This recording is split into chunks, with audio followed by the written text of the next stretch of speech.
Hi, everybody. Tim Motzer here, Searching for Sparks, episode 14. Today we have a transatlantic chat with Soft Machine's John Etheridge, the great guitar player who's played on three editions of Soft Machine, I do think, and we'll get into that. And most currently the lineup is John Etheridge along with the great John Marshall, Theo Travis on saxophone, and the amazing Roy Babington on bass. It's an amazing lineup. And a few years ago, I had the blessing of being able to open for Soft Machine along with Bolito. We played the TLA here in Philadelphia. And that's when I met John for the first time. And just a great guy. We all had tea that day and just chatted about London back in the day. So really looking forward to having a wonderful chat with John, who seems to be upside down right now, at least on my screen. So we're gonna see if we can can sort this out. And we're going live to London. We could be upside down, but we're gonna have a great time. So I welcome the great John Etheridge. Hi, John. You are upside down. Am I still up? You're upside down, yeah. Which makes sense. Right. So I don't know if you have to. I should be upside down from Australia, you know. Yeah, but you're in London. It would make more sense in Australia. I'm in London. So I don't know what we do about yes, this. Exactly. Would. The connection's not very good. I hear you. Do you hear me? You're a bit. I hear you. Great. Okay. But you were right side up earlier, so I don't know what you did to flip it. You might have flipped your phone or your iPad. Nothing. I've done nothing. I'm right side up here.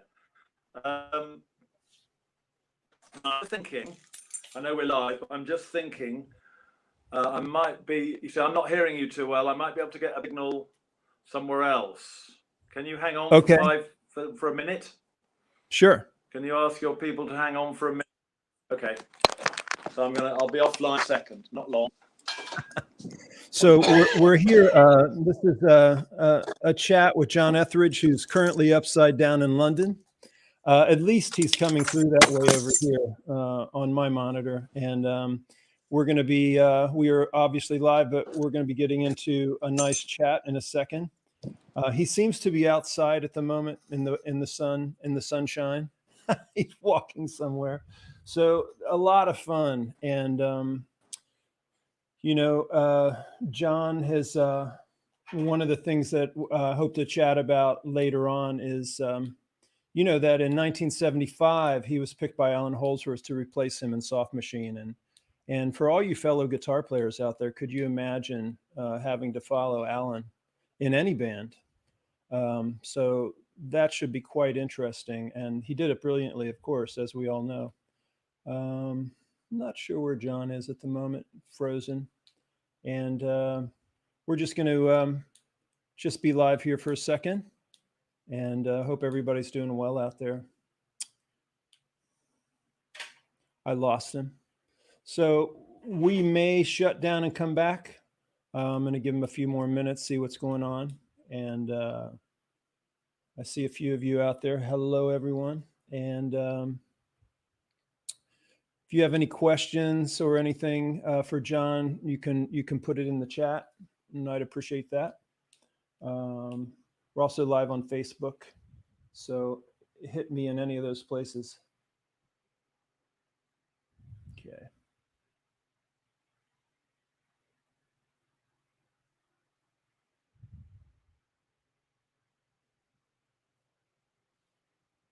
I think he's coming back now.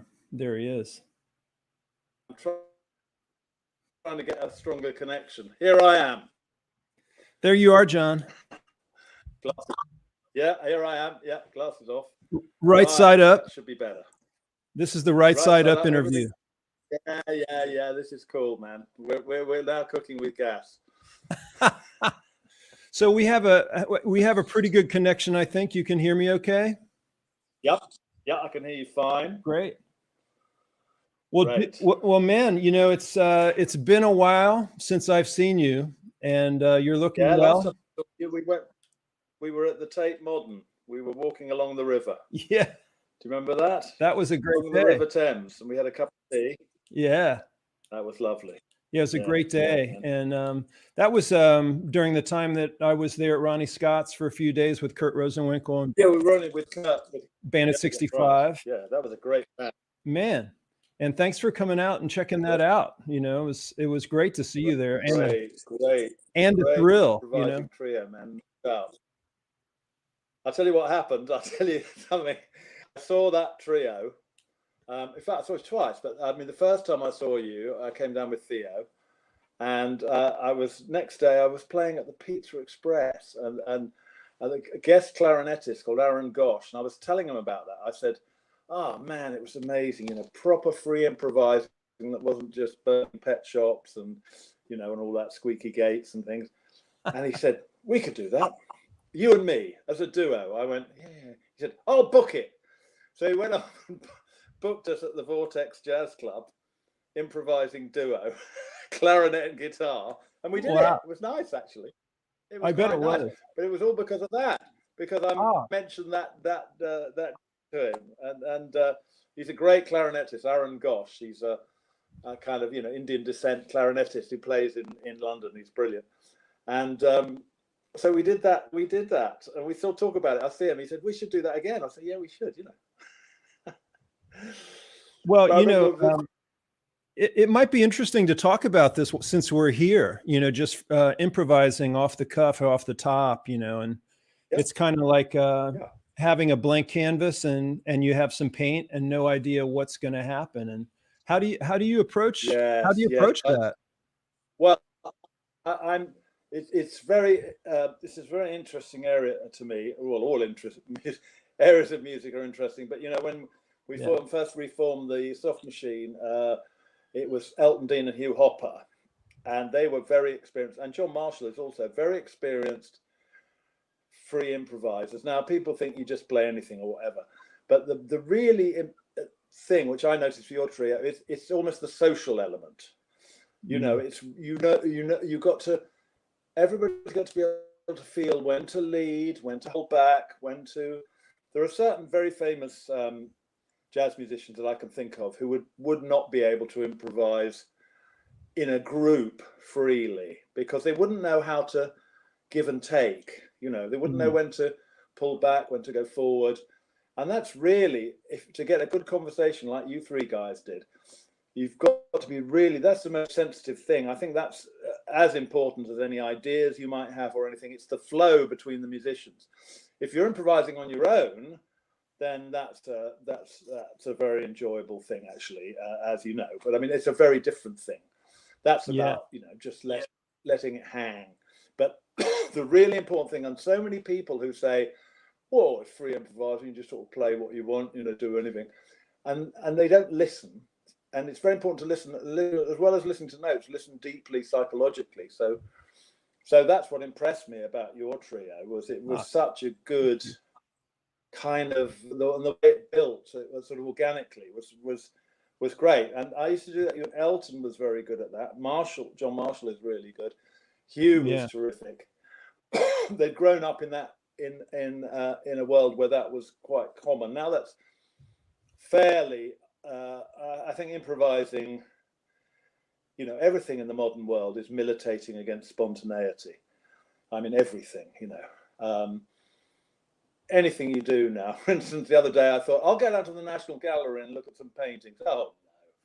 You get there and you go, oh, you've got to create an account. You've got to, so much. That one of the major changes of life, I think, is the improvising element is. It's not gone, but it's declining, and that's why I was so inspired by your trio because I thought, wow, this is really something. Anyway, that's not me praising you, Tim. Well, Great. You know, it's interesting. The subject to me. That was a great night. What was a really that? great night. Oh, the 2 nights, but it was fantastic. You know, really. Oh, truly. yeah. And but you know, that is I would say is the crucial issue is the responsiveness. Yeah. It's like conversation. It's a difference. Okay, we're having a conversation now. If we had our set pieces, you'd have your questions organized and I'd have my answers organized. Now, you know, a lot of great artists have been like that. Nabokov, the Russian artist, was like that. And I just saw a program about Hemingway. The only interview he ever gave, he insisted on having the questions beforehand so he could prepare his answers. And free improvising is more like what we're doing, where you might say something and I go, oh, and that to me is more fun. I like that. But of course, I play with people like John Williams, who really want to know exactly what's going to happen. Yeah. Oh, hang on, Tim. The door. Don't go away. Keep talking to the punter. We're here live talking to John Etheridge in London. John is the guitarist for Soft Machine, and we're at his flat. I'm here in Philadelphia, and we're in the midst of chatting about improvising, and I met John at the TLA, and we're just chatting about the Ronnie Scott's show where we hung out with Bandit 65, and the day after at Tate's Modern, and that was amazing.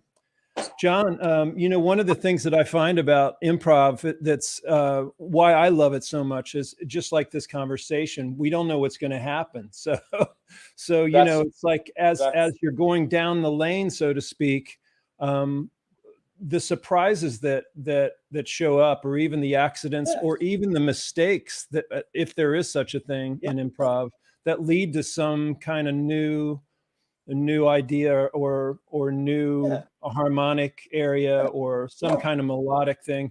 You know, I think that's the thing that's so exciting to me, because it's like, I don't think I would have ever have written that kind of music just sitting about or in a rehearsal studio with a band. It all comes from the jam, right? And it's always been that way, it seems to me, you know, going back. I mean, there's certainly composed songs, but I mean, to me, you know, it's like the definition of jazz. There's, you know, I don't want to get binary about this, but to me, there's 2 ways of thinking about jazz. Either jazz is a style, which is probably the way somebody like Wynton Marsalis would think of it. Right. It's a sort of development of style, and it's a sound. But to me, jazz is the important thing. It's the spirit of improvisation, at least the possibility of improvisation. So that, you know, you've worked in lots of contexts. I know if I work in certain contexts, like say more classical with John Williams, or perhaps more rock or something, if you deviate from what's been rehearsed, people are shocked. But anybody with a jazz kind of sensibility will be enlivened and go with it, and that's a kind of difference, you know. And of course, you know, when you play what we might call normal jazz, there's a lot of structure. There is always the possibility of things going off, but generally they don't go off. If we're playing straight jazz, they don't go off from the fundamental 32-bar structure and the fundamental harmony. They might go off in terms of melodic ideas. So I might go, and then you might go, so there's always the element of something might happen. But of course, what you're saying when you play free, real improvisation with no boundaries, that it can go melodically, harmonically, rhythmically, wherever it flows, and everybody flows with it. Or you can do a little bit of deliberate counterintuitiveness. That's often quite exciting, you know. People it'll be moving in a certain way, and you can do something that actually superficially sounds wrong, but goes. I mean, did you ever hear a guitarist called Chris Spedding? Do you know that name, Chris Spedding? I don't think so. Chris Spedding was an English. Oh, Chris Spedding. Yeah. Chris Spedding, absolutely. Yep. Yeah. Well, I first saw Chris Spedding with Ian Carl's Nucleus in 1970, and basically they were playing really, nice jazz rock. It was good. It was really good. Kind of Milesy, but good. And Chris Spedding really didn't want to have anything to do with it. And they'd be playing away, and he'd do something really kind of counterintuitive, but actually it was very interesting. So they'd be playing some sort of Milesy thing, and he'd suddenly just go with the slide. And I thought, actually, that's wrong, but it's right. So when you're improvising freely, there's that possibility as well. Where you actually start playing something against the flow, and then you go back with the flow, and it's beautiful, provided everybody's got to be comfortable with each other. And really, it's about leaving the ego, in a sense, at the door. The ego at the door. So you're not saying, well, I'm taking it now. This is my show, my solo. Because so much straight jazz is predicated on the idea of, I'll do my ego bit for a bit. You shut up while I do it. Then you do your ego bit and I'll shut up while you do it. And, that's conventional jazz in a way. My solo, your solo, tune out. And that's fine. But it does, it's limiting, isn't it? And so when you improvise fully, it can be a disaster or it can be great. And that's the other thing. I don't suppose you had any disasters, but I had a free improvising band, and occasionally it'd be in the 80s, sometimes it was the best gigs I've ever done and the worst gigs I've ever done. And that's the beauty of it. Sometimes it would just be horrible, and then sometimes it'd just be ecstatic, and it's nice to have that real big difference. But it's I think the point when people start getting popular, you find in a lot of big time jazz bands. I'm thinking here, say Cleo Lane and John Dankworth, who became very big in the 80s and 90s. They're basically jazz people, but the improvisational element scales down because there's so much at stake. You're at Carnegie Hall, it's got to be good. So you don't go, oh man, we'll just go on, we'll just play. Or you can. Well, you can if you've got the courage. Yes, you can. You bloody well can. But the temptation to sort of, let's get it. Oh, I get it. Yeah. It's a shame, and people don't understand, The other day, John Williams, who I, as you know, I work with, the classical guitarist, he's a marvelous person. And of course, absolutely, he's just very amazing guitar player. But it absolutely does not improvise. It's in his nature. In fact, he improvises a little, but I don't tell it to him because he'll go, no, I don't improvise. I do not improvise. But the other day we were doing a little workshop, and he's always great. We were great. But he suddenly said, sometimes John annoys me. He says, because he'll play a solo. It's always good. It's always good when he does a solo. Sometimes it'll be really, really fantastic. And I think, well, why doesn't he learn that one and play it the same every night? You see? And that is the kind of, in a way, that's perfectly respectable question. Because you go, oh, that was a really good solo. Why don't I sort of record it and of course, a lot of people do that. But yeah, to me, the point is the excitement for the self. It's a selfish thing. The feeling of excitement that things will happen. Things can happen. Things might not happen. It's slightly dangerous. It's exciting. So it's just temperament. It's just what you're like as a person. I now appreciate that people like John and a lot of jazz musicians who kind of have their stuff worked out. That's fine. That's how they like to do it. I don't like to do it like that. That's I think we're a lot. I think we're a lot alike in the way that, as people, most likely, I'm for myself. I'm very happy when I more or less know what I need to do in the day, but then how it unfolds and I run around and get all the stuff done or whatever. Yes. Is free. And it feels like, wow, that was such an enjoyable day, or I really enjoyed that, versus, I'm on a timeline and I have to be somewhere between 11 and 2 and I've got to do the thing then. I feel like I'm more in a box in that, and I can function within that, of course. But if I had my druthers, I like the idea of just free flowing, right? Yes, I do. But I mean, I like to do the preparation. I mean, we're still on this free. I mean, we should move off because I don't do a hell of a lot of this. But I always like to, you prepare yourself on the instrument, as it were, and you prepare your mind. Yeah. So, and your technique, and then you let it go. I mean, I think that's the thing. But this is such a small part of my work. I mean, I wouldn't mind it being bigger, but there are other things we discussed. Yeah. So, well, John, go on. We're going to jump all around and probably jump through the decades and all that stuff today. But one of the things that I was curious about was, I don't know a lot about your earliest childhood, just kind of growing up, and what your initial sparks were in terms of getting you interested in music and then the guitar. So could you talk a little bit about that, and maybe some of the first music that caught your ear? I'll keep it. There again, I could waffle on for hours about that's stuff, okay. but I mean I can keep it quite succinct. No, I'll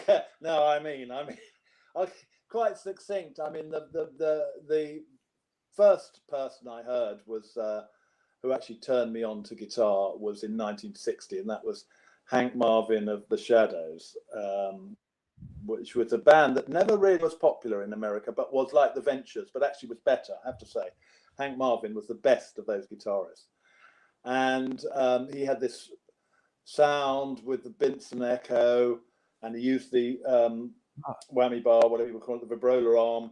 He used to hold it all the time. And so all his notes had a bit of a wobble, and it was a very, very attractive sound. If people haven't heard of him, let's look up anything by the Shadows from about 1960 to 63, 64. And they were very, very popular. And the Ventures are the best-selling instrumental act of all time. But the Shadows in Britain were probably the best-selling instrumental act of all time. And it's lovely, very melodic guitar playing. And it's actually I think it feeds into things like how Jeff Beck plays now. And that it's very obviously melody-driven, and very texturally note-driven. In other words, the notes aren't just functional. One note just doesn't lead to another in a harmonic sequence. It's quite vocal. So we all love that. Anybody of my age in Britain loved that stuff. And then when I was about 63, I just by accident had Django Reinhardt, and that was a tremendously fortuitous accident, because it was the rhythm guitarist in our band, the Shadows, like the Ventures. You had lead guitar, rhythm guitar, bass guitar, and drums. And I was the lead guitarist, and my best mate was the rhythm guitarist. And my dad played jazz piano. His dad played jazz guitar. And so when we go round to his house, his father would have his pipe, playing me. He'd go, this is rubbish what you're listening to. You should listen to this. And he put on this Django stuff. And of course, it's like, what? I remember my friend telling me about this. He said, there's this guitarist called Django Reinhardt. I thought that doesn't sound very like a groovy name. James Burton, Buddy Holly, Hank Marvin, Django Reinhardt. Ooh, that's not a name for a guitar player. And he said, it's fantastic. And I said, yeah. And he put it on. And of course, I was completely blown away. So very early on, when everybody else was getting into the Beatles, I was getting into Django. And me and my friend used to do Django stuff very badly. And so Hank Marvin was forgotten about. It was Django. Then I heard, I remember exactly, Charlie Christian I heard wasn't interested. It's very important to go back in life and think about what it was that turned you on. And the problem with Charlie Christian for me was the tone. Now, I like it now, but at that time, when you're a 40-year-old kid and you're used to this ringing Hank Marvin sound and the attack of Django Reinhardt on the acoustic guitar, I thought it just sounds dull, because at that age, you don't appreciate the harmonic content or anything. And this is a very important thing to remember, that anybody who's an instrumentalist, the audience are going to hear the sound of your instrument. The most important thing they're going to hear is the tone you're producing. Same thing happened to me with saxophones. The first saxophone player I heard that I went, wow, was Paul Desmond. I was watching with my dad, and it was Dave Brubeck Quartet. Sound of Paul Desmond's alto. I went, oh, that's beautiful. and it was so very important. So Charlie Christian, the other jazz guitarist, no interest in me whatsoever in '63. But I heard Buddy Guy track from Festoon's Wee Baby, and it's a fantastic. Now, a lot of I'm not sure I'd heard any blues guitar before that. I may have heard bits and pieces, but this particular solo, I think it's just happenstance, haphazard, that he gets a really distorted sound out of the amp. Yeah. And I never heard him get that sound again. And it's a cracking solo. Wee Baby Blues. I'm putting these in so people can check them out. Wee Baby Blues, Folk Festival of the Blues, 1963. It comes out under Muddy Waters, I think. But Buddy Guy's solo is just something else. And so that tweaks my interest in R&B. And there was a bit of a blues revival started about 1964. Right. So we were beginning to get back. So, and then if you think of 1964, state of the art in that year would have been Dave Davis's solo on "You Really Got Me" by the Kinks' first single. For rock pop guitar, it's like Chuck Berry on amphetamines. It's like crazy Chuck Berry. Lots of double stopping. The usual thing. Okay, so everybody rated that, and as usual, this is so weird in English society at the time. Page got the credit. Jimmy Page seemed to get the credit for everything when he didn't actually do anything. He seemed to get the credit he was credited solo on "You Really Got Me." He was credited with the guitar on Blackbird.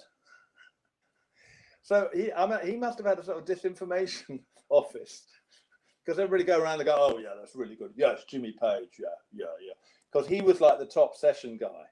He was like 20-year-old in '64. He was like the top rock session guy. Yeah. Anyway, so that was that.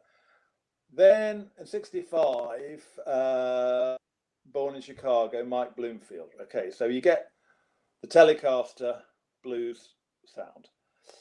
So August '65, there's the Paul Butterfield Blues Band, Mike Bloomfield. So I listened to that, I thought, yeah, that's cool.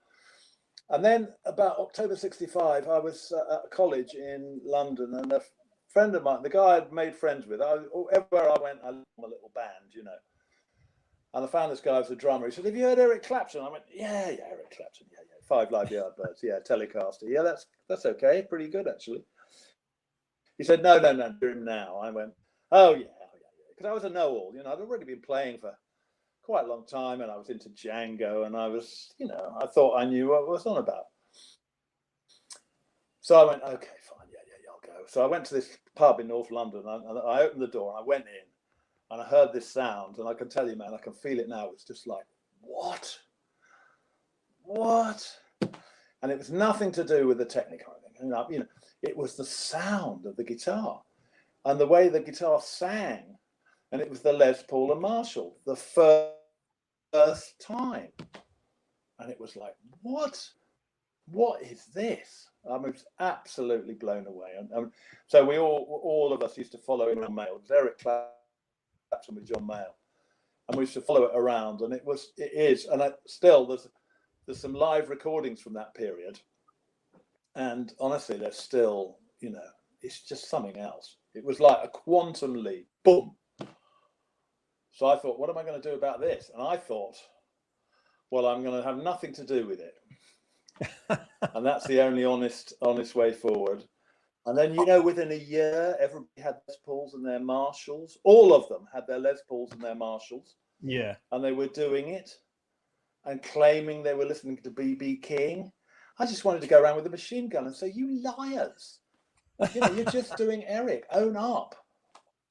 And of course, poor guy, within 2 or 3 years, he just sounded like everybody else. That's why by 1968, he couldn't take it anymore and just really gave up being Eric from the 1960s. And people are still making a fortune out of that style. Joe Basser did it in the 90s. Get the Les Paul and the Marshall and play that. The notes, obviously the notes come from the blues, but with that vibrato, that tone, and you know, everybody's still cleaning up on that sound. It's one of those archetypal sounds that will go on and on and on. Yeah. Every generation will have their person doing that thing and cleaning up doing it, you know, and fine, you know, but, you know, give me a break. I mean, if you listen, I want you to listen to the solo Stepping Out on the John Mayall Bluesbreakers album. Now, when the album came out, we were disappointed because it wasn't as good as the live show, but it's pretty good. And the Stepping Out on that, that's going to be in my top 5 songs to take out with me, you know, really. The sound, the phrasing, the timing, the way he's just so subtly behind the beat, but exciting, the way the solo builds, it's absolute masterpiece. I mean, it's a complete miniature masterpiece. And, you know, it's a way of playing that he couldn't possibly do after 1972, but he did it. He bloody well did it, and he got it on record, and it is wonderful. I want everybody to go and listen to that, because even now it sounds so music. It doesn't sound revolutionary, of course, but it sounds musical, and it's the time. His rhythm is perfect. His note placement is perfect. And what is the name of the song again? So anyway, so that was that. Stepping Out. Stepping Out. John Mayall Bluesbreakers album. Yes. Stepping Out. Yeah. It's Man, I would imagine also that time period you saw Jimi Hendrix come into London, and what was that like? Yes. What was his impact like? Well, I got to know these guys. I got to know the guys a bit. I'll tell you exactly what happened. So from, say, November 65, December 65, till September 66, it was all about. Now, Alex arrived, and of course we immediately saw him because he played, you know, he just came over and played in all the small clubs. So we saw him, and my impressions of him, very different. I mean, I remember exactly my first impression. First of all, he came out looking just amazing, stunning. And of course, but he did this trill on, you know, a little slur, and he looked at a girl in the audience and went like that. And I thought, yeah, exactly. I thought, I'll never be able to do that. I can never pull that off, you know.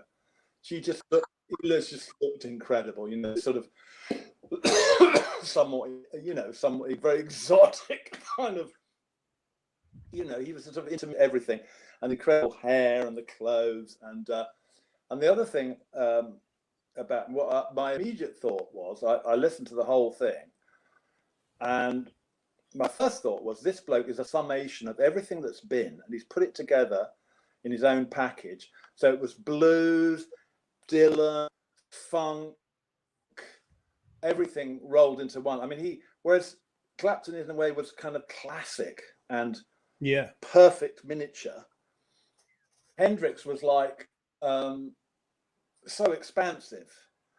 And at that time, he just had the Marshall amp, the Strat, fuzz face, and a wah-wah, not even a Univibe at that time. And also his whole movement thing. Now, you know, I'd seen people play behind the head and all that, but the way he did it, you know, when people played behind the head before that, they go sort of get the guitar up and get it behind their head and then play a little bit and everybody would cheer. But he just had it behind his head and between his legs and it all flowed with the sound of the music. It all flowed to one balletic musical movement. It was breathtaking, but completely different from Eric. You know, there was really no comparison. They're completely different characters, and you know. But Hendrix, of course, he wrote and sang, and so he was the sort of complete picture. Absolutely. Know. But we loyal to it. But we dug me like that, and of course, I kind of got to know them a little bit, you know, which was great. And I was a sort of little teenager hanging around. Of course, they weren't terribly old. Clapton was 21, 22. Hendrix was 24. And it was a very small scene. It was like the jazz scene. that scene Yeah. then was like the jazz scene. So they used to play their little gigs, and they'd all go down to a club called the Speakeasy. Sorry, in Margaret Street in the West End, and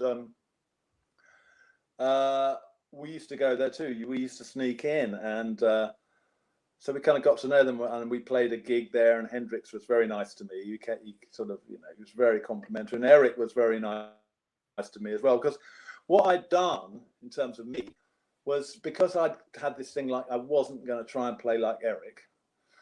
I was doing this sort of, what I was trying to do was put it all together between Django and the blues, and you know, and to a certain extent Eric and Buddy Guy and Django, the sort of early jazz rock. Yeah. So I was trying to do that, and it wasn't that great, but I had quite a lot of speed and facility. And so Eric came and jammed with our band, and you know, I remember he picked up my guitar and he got such a beautiful sound of it. Anyway, I played away, and he was quite interested. He was intrigued, you know. He thought, well, yeah, that's good. He really liked it. In fact, he sort of said to the drummer, he said, yeah, he's not a blues guitarist, but he's really great, you know. So that was really nice, because it was that early trying to be. I'm sure all the other guys of my age, you know, Ollie Halsall and Allan and all these people, were all sort of moving to this sort of thing of trying these things together, sort of a rockish sound with jazz lines and feeling. And so that was what I was trying to do. And I sort of shied away from they all wanted me to play like Eric, you know. They were going, don't play so many notes, play like Eric. And I was very stubborn in those days, and I was going, no, this is my thing, you know.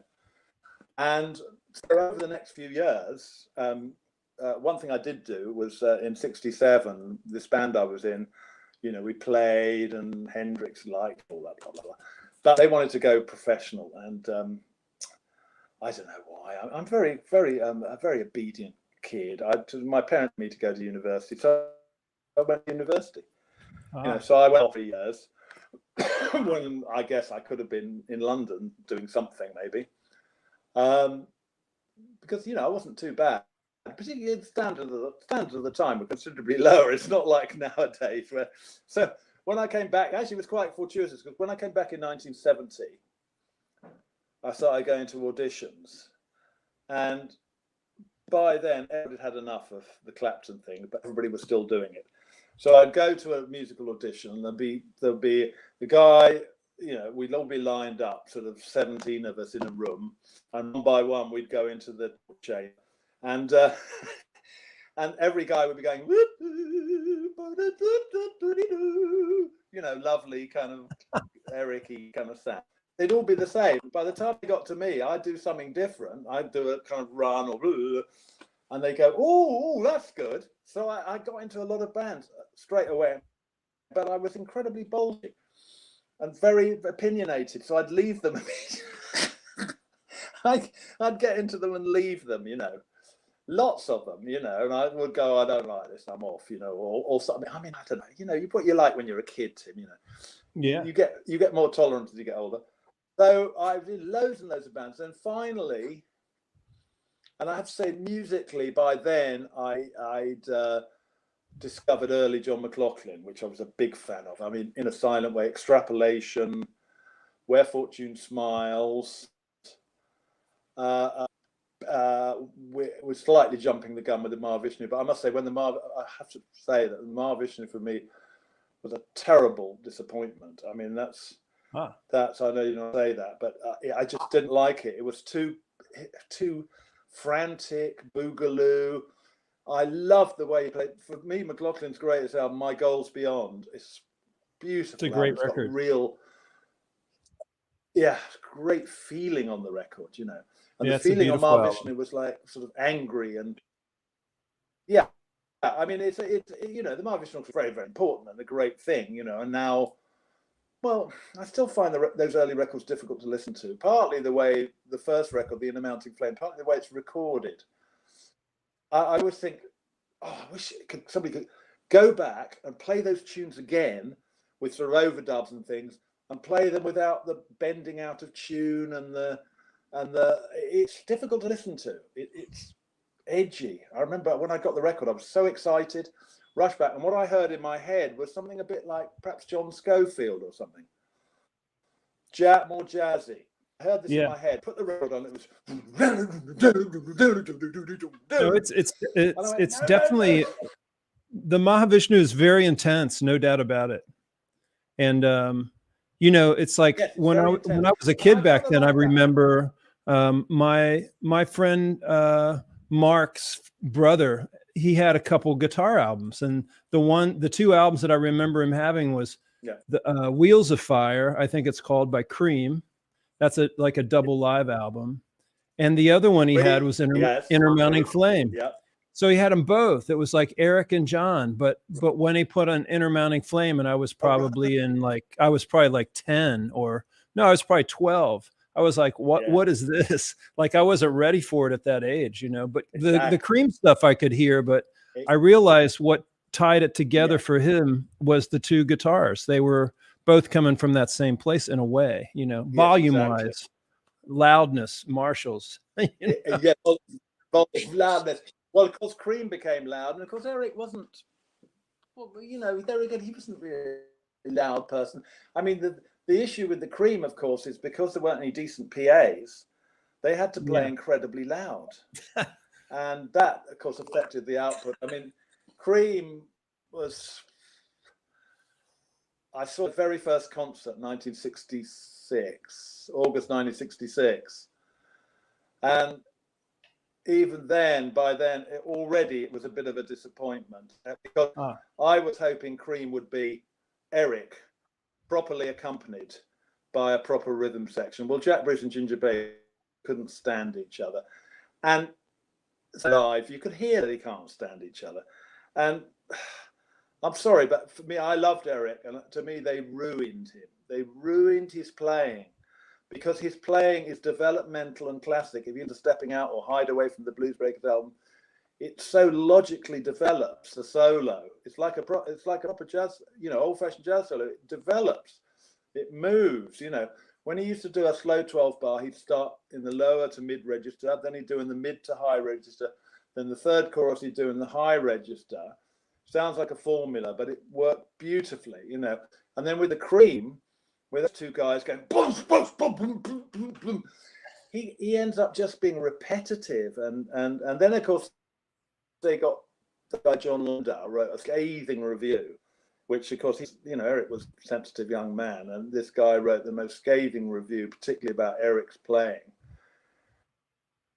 saying it was all blues cliches, and he was devastated, and that actually caused the breakup. Certainly broke up the Cream. Well, it doesn't apply so much on record. On record, they're much better, but the live Cream later on, it's not necessarily, you know, I'm not blaming Ginger Baker and Jack Bruce totally, but I mean, the huge volume they're playing at on stage, and nobody's listening to anybody else, and they are waffling. You know, we get back to our thing about waffling.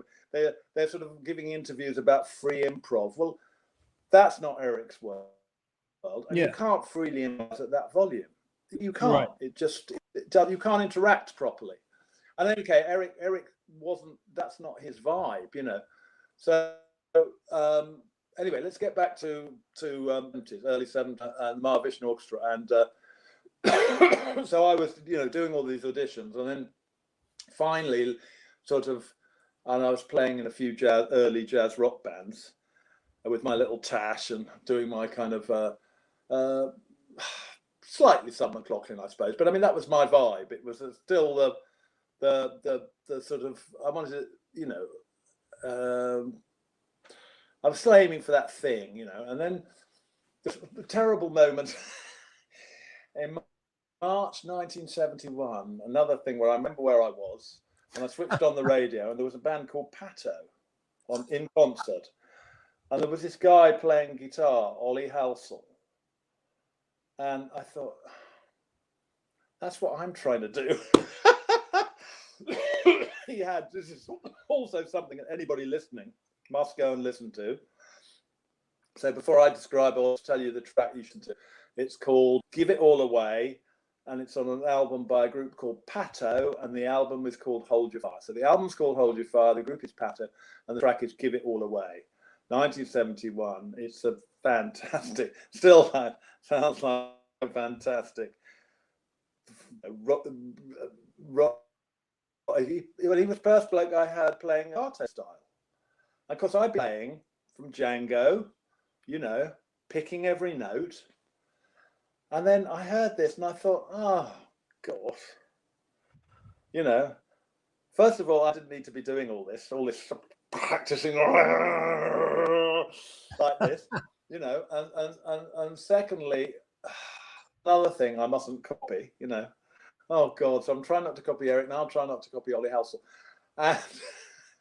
but he was fantastic, but a complete. But really, he was there. Kind of. I don't necessarily Alan copied him, but I heard Allan Holdsworth about a year later.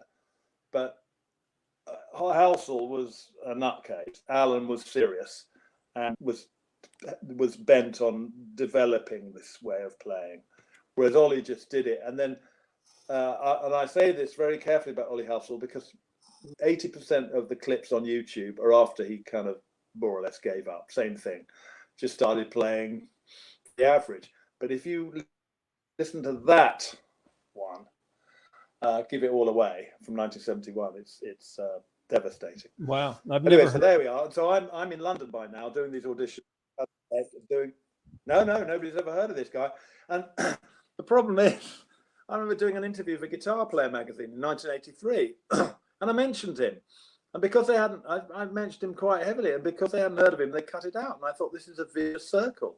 Wow. Nobody's heard of this guy, so they won't put him in the article, and therefore nobody's heard of this guy. But he's very checkered. But just listen, you know, when we finish, listen to that solo. And you'll be amazed, really. It's amazing. So that when Van Halen appeared somebody played me Eruption in 1978, I went, yeah, that's cool, but it sounds like Ollie from 1971. Wow. Anyway, so he was one of these erratic geniuses that I can't wait to hear it. He kind of disappeared and he died in the 90s.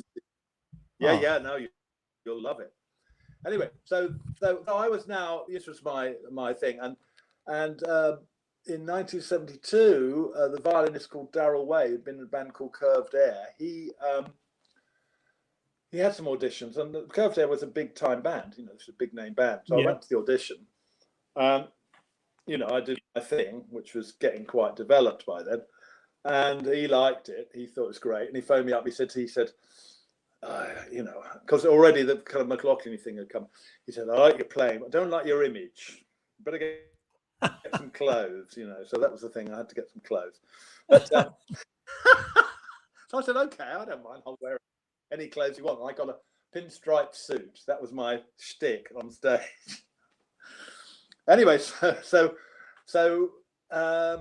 we immediately started clashing. But the thing was, the critic, particularly there was a very important critic at the time called Chris Welch, who was like the kind of in the Melody Maker, who was kind of almost the taste maker, and he really took a shine to me, really embarrassingly actually. He started really embarrassingly praising me, and I was sort of like thinking, you know, I'd heard Ollie, I'd heard Alan by then. I was going, no, I'm not worthy, you know, and but he did. So when it came to it, Darrell, who really used to come over to me, go, why don't you bloody play like Ritchie Blackmore? Because I had a very small amp. I was playing line, you know, and he didn't want that. I mean, there's a couple of things if anybody wants to check out. There's one album called Saturation Point, and there's a track called The Ache, which is just very speedy. And then on the third album we did in 1973-74 called Night Music, there's a track called 255 that I wrote that has the first solo I actually ever did that I thought was okay. I mean, I'm sure you've experienced this, perhaps not. Yeah. When Always Wolf went in to make the first album, oh man. I mean, if you don't understand anything about studios, and they put me in a booth with a dual showman with the mic stuck right onto the cone, So I'm playing away, and I go in and listen to the playback, and it's so dry and so dead. And all I could do was sort of, I'm terribly kind of sort of passive in those situations. I just felt like bursting into tears. And I was absolutely mortified because there was no good guitar playing on it. I had all this praise, and the album comes out, and my playing was, I thought, very mediocre. The second album came out, and I got a bit more together on that, and that was kind of less in not so. Then the third album, I finally getting my shit together in the studio. I did one solo with an eventide flanger, and it's actually a good solo for the first. So the first solo, if you said to me, "What would you stand by?" This is the first solo that I did. It would have been in early '74 that I would stand by as something I'd say, "Okay, I don't mind listening to that." But anyway, so that band, and I knew Allan a bit, you see, Holdsworth, and what I used to do, one of my favourite tricks was to rev up my chops at home, get onto the bus, get down to the guitar shop, pull a guitar off the wall, and burn in the corner, and sort of somebody would take some, it's all rather pathetic, really, but one can own up to these things when you're getting old. Anyway, I was in there. I mean, Allan knew me. I think he may have heard me play or whatever, but I was in there, and there he came. Oh, hello, man. I said, how are you? He said, what are you doing, man? I said, nothing, because Darrell Wade's Wolford fan. And he took a number. And now, if anybody knows Allan, this is pretty organised for him. He took my number, and then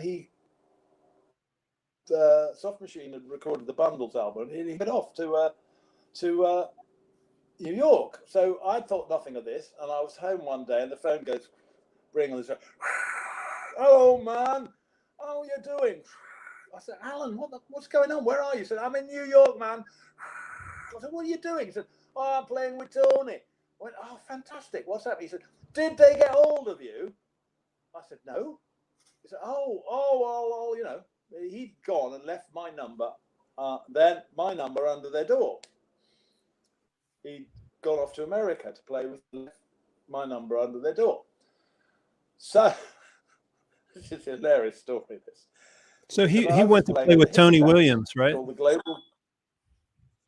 Tony Williams. He went off to America to play with Tony Williams. And so I was playing with a hippie band called the Global Village Trucking Company. It was a real Full Dead. And I have to say, I think now perhaps I'm a bit more pushed, but there's part of me, having said that I'd refused to play like Richie Blackmore, when I played with them, we were smoking a lot of dope and all that, and I was just noodling about, it was all very easygoing, and it was very peaceful and a lovely vibe in the band. And I was just spacing out, playing a bit of stuff. And then we were in Swindon, and as we came off, the roadie came up and said, oh, the Soft Machine guys were here. And I went, oh, no.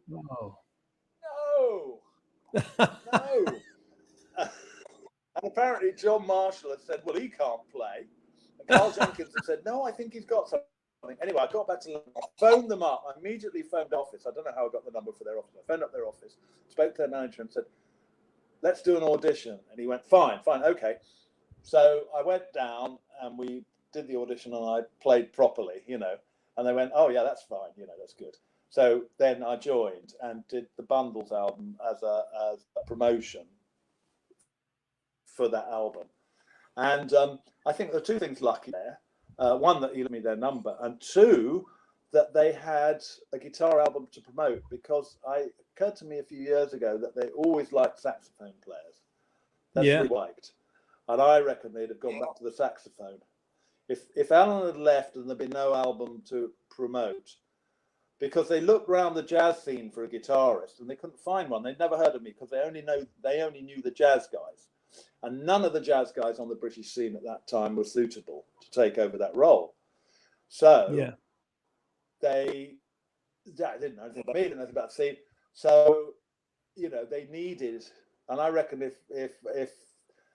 if there hadn't been an album to promote, they'd have you know, they wouldn't even auditioned guitarists. They'd have gone, well, Alan's gone, let's go back and get, you know, an Elton Dean type saxophone player.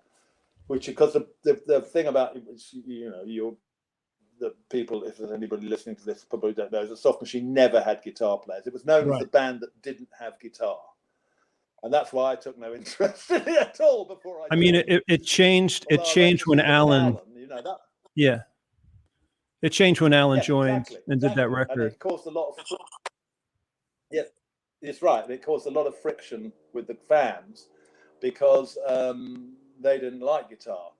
But I went and saw the other thing which made it quite tough in a way psychologically was I went to see them playing at the Rainbow opposite Larry Coryell's 11th House, and you know, it was devastating. And I had a friend of mine who was a big Soft Machine fan had got the album, and he said, "Oh man, you got to check this out. Check out this guitar player."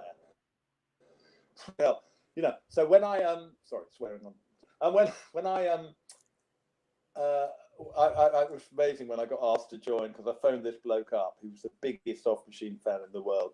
Phoned him up and I said, "Guess what?" He went, "What, man?" I said, "I've joined the Soft Machine." He went, "What?"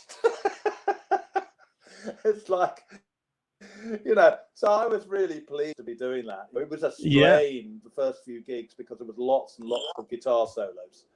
So I really had to like play long really had to solos stretch. I've never done before.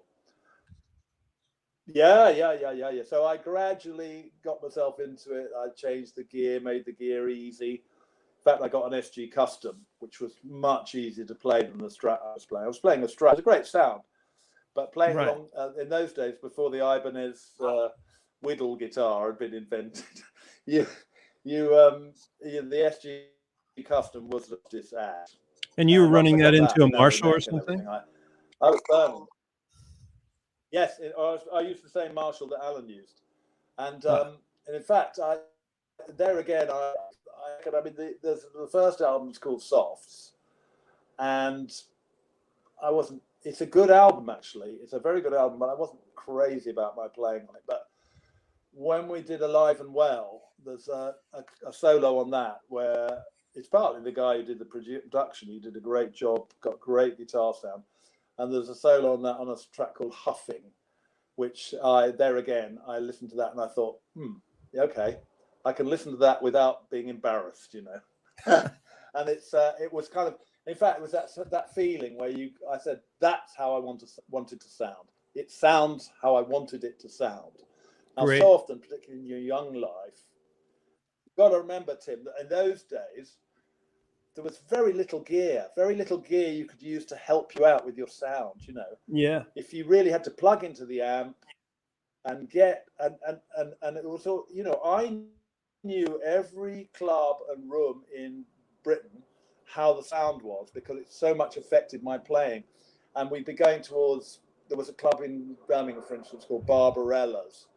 And if we were going to play there with, say, Darrell Ways Wolf, I'd know that I wasn't going to be able to get a sound because it was all carpets. And it's a bit like, you know, being a saxophone player or a trumpeter. Now, you know, we've all got stuff that we can ourselves out, you know. And so I had no distortion pedals, anything. You're straight into the amp. That's all. No reverb. You're just working your volume knob. Into the amp. You've got your volume knob, exactly. And so that was very demanding, and it was the same thing with the Soft smart amp. In fact, what I used to do was, and also I got this from Alan. I don't think I'd have suggested this, but I actually liked it. Was block off the front, so I could turn it up, not hear myself too loud above the drums, so I could play just under the drums, which is a nice feeling and disinhibited feeling, because I still can't bear that thing with the amp behind my head. I can't cope. It's just too brutal, you know. So I'd wall off the front. I put something in front of the speakers, so you weren't getting the speakers directly, and then stand by the drums, John Marshall thrashing away, you know, brilliantly, and then I've had the confidence to play and just go for it, you know, and really go for it. And you know what? It's funny when I listen to. There's an album called "Believe It," which is Tony Williams' Lifetime, which is Allan Holdsworth's first album with Tony Williams, and it's a great record. When he plays on that, I can tell that it's the same thing.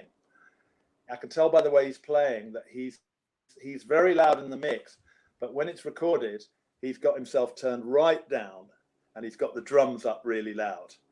So it makes you don't feel so kind of, oh God, I'm so.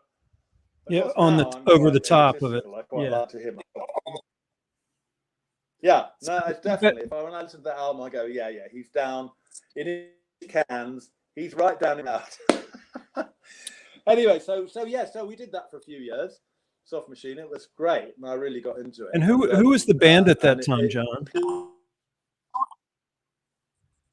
Okay, the band at that time was Carl Jenkins, John Marshall, Roy Babington, Mike Ratledge, and then me. Wow, what a band! Mike Ratledge, he left. Yeah, left in about '76. He was kind of at the end of the line by the time I joined, but great bloke, and he's one of my friends, and we spent a lot of time hanging out ever since. We never talk about music, but we just hang out. He's a great guy, but he sort of, 75, 76, he packed up. He started doing advertising jingles later on with Carl Jenkins, but he's a great bloke. So then it really was me, Carl, Roy, and John Marshall, and then we started getting people. There were one or two people who joined, sort of a little bit. Alan Wakeman on saxophone for a little bit, Rick Sanders on violin for a little bit, but that was the kind of nucleus of it for 2 or 3 years. And then I went off with Stefan Grappelli, which was. I didn't leave the band to go with Stefan Grappelli, but that came about. We did a television thing with Soft Machine from Newcastle Jazz Festival, and this is incredibly lucky because Disley, was wanted to get rid of Ike Isaacs, who was the guitarist at the time playing with him, with Stefan. Diz had fallen out with Ike Isaacs. So he wanted to get. I later found out that he told his friends he wanted to get a young guy that he didn't have to pay very much to, that he could pay less to keep most of the money himself. That was the plan. Anyway, so he's walking along the street, and this guy, who I didn't know him actually, I half knew him, the Vibes player. And Diz sort of said, "Oh, I'm looking for a young guitar player." And he said, "Oh, I just saw a guy on the television last night." And this is with a Soft Machine, remember? And I'm going, up and down the SP, flying about the SP, nothing to do with Stefan Grappelli at all. And so out of the blue, I get this call from, now I can do my Yorkshire accent because I'm sure most listeners are in English, so they won't be offended. So call goes, "Hello." I went, "Hello, it's Disley here." I went, Disley? Bloody hell. What are you calling me for? He said, "Oh, well, we're looking for a young guitar player." Well, I said, "What's happened to Ike Isaacs?" He said, No, too many bald heads. Too many bald heads on the stage. I went, wow. He said, "I want to come round and see if you're any. I want to come round and see if you're any good." I went, "Oh, whatever." And he came round, and we played half a chorus of Sweet Georgia Brown. He said, "All right, okay. Well, come to Hamburg and play with Steph, and if he likes you," and I'm saying to myself, "Yeah, but I'm in a band. I'm in the Soft Machine. I'm not really interested in this. Are you joking or something?" But anyway, I thought this is going to be fun. Go and meet Stefan Grappelli, who was John the Baptist for Django Reinhardt. Yeah, Django, Stefan Grappelli. That's like one of your dreams in a way, right? Exactly. I used to lie in bed when I was a teenager thinking, well, Django's dead, but Stefan Grappelli, I might meet him. He's still around. I could meet him and ask him about Django, which was the one thing he was never do. Yeah, I'm jumping the gun, but he used to say things like, suddenly he'd get a beer in his body, he'd suddenly lean over to you and go, "Hey, listen, baby, Django Reinhardt, he was a legend. He was a genius. But his feet smelled horrible." And then other times he'd say, not to give the wrong impression, he'd say, listen, he said, I play with Joe. I play with Barney Kessler. I play with them all. And I tell you, if Django was alive, he would kill them all. So he was very proud of it all. But it was obviously a big deal. It was like a marriage, you know. You want to slag off your ex-partner, then they say they were great. And then, so, you know, so I mustn't give the impression that, but he did like to say, you know, stories, because basically Django was a nightmare, you know, a genius, but a nightmare. Anyway, so I get to Hamburg and to do this TV show, and there's a lot of funny things happen, but I'll cut it short. He really liked me, you know. He came into the room. I think now that Diz had not told him that Ike had been sacked. So Stefan Grappelli arrives at this home in Hamburg, having come from Paris. We've come from England, and we meet in this room, and he just won't look at me, you know. It's like, I'm going, well, this is a laugh. Anyway, I got to meet Stefan Grappelli, you know, so that's all right. So anyway, we start playing a tune. I mean, I've told this story a lot, but it's so funny, it's worth telling it. We start playing, he said, hello, what should we play? Them Their Eyes. As he sets off on Them Their Eyes, like a million miles an hour. And I had never really played acoustic guitar. I was an electric guitarist. I grew up, my first guitar was an SG Standard. That's how I'd go. So I'm going on a borrowed acoustic guitar, terrible old thing. You know, anyway, then I played, A minor, we're in G. A minor is a D. What is that horrible chord? He stopped playing. He wouldn't even look at me. What's that horrible? And I went, well, I think that's the chord Django. He would never play that chord. Hello, G, A7. So we get through. Then he won't talk to me. Then he says to Diz, ask him, does he know Manuel de mes rêves? See? I said, I think I know Manuel de mes rêves. I mean, I hardly knew it, but I knew it a bit. He goes, alors, tell him to accompany me. And off he goes. And I'm sort of flanneling about, you know. And he goes, oh. So I thought, this is all a bit of a lie. I wasn't too freaked out, because as far as I was concerned, this was just a kind of hoot, you know, because I was in the soft machine and that was my band, and this was like some weird thing, and I'd got to meet Stefan Grappelli, and I could say, well, I met Stefan Grappelli, and we did one little thing, and then finally he goes, hello, let us play You Are the Sunshine of My Life. And I brought my nylon guitar with me, as well as the steel string acoustic, and I could actually play. I'd played a lot on the nylon guitar. I used to do my Django stuff on the nylon guitar because it's easy to play. Yeah. So I felt a little more comfortable, and I thought, I know the tune. I do know the chords of this tune properly. So we played it, and he waved to me to do a solo. So I sort of did a bit, you know. And finally, we finished, and he turned around to me, and he looked at me, and he went, hello, baby, I like that. I like what you do. Oh, he said, that fast business, he says, it's very good. It amuses the tourists. I like him. He's a nice boy. So after that, he decided I was fine, and I was there for 4 or 5 years, you know, and that was wow, fantastic. That's amazing. Got to come to America. Yeah, we came to America twice a year. You know, played everywhere in the middle to late 70s, early 80s. Played everywhere. It was a wonderful time. It was just brilliant, you know. And he was brilliant, you know.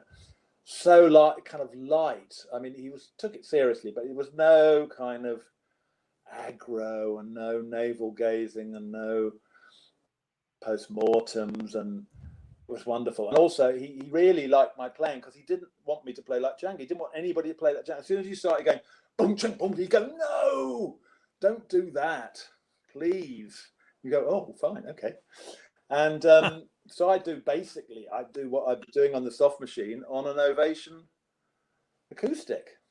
Yeah. And he loved it. He was really encouraging, you know, and he was always, and if at the time it was like fourth chords were really in, so I do all these fourths. And he go, hello, what is it? what is that called? Oh, he said, and I'd show him, and he'd go, oh, I like that. He said, I'm too old to change me, but I like to hear some new things. So he loved hearing stuff, and he was just very, very encouraging and great, you know. So for a few years, it was just like heaven, you know, really, really brilliant. And Wow, at the same time, so great. I came back and did a few things with a soft machine, but that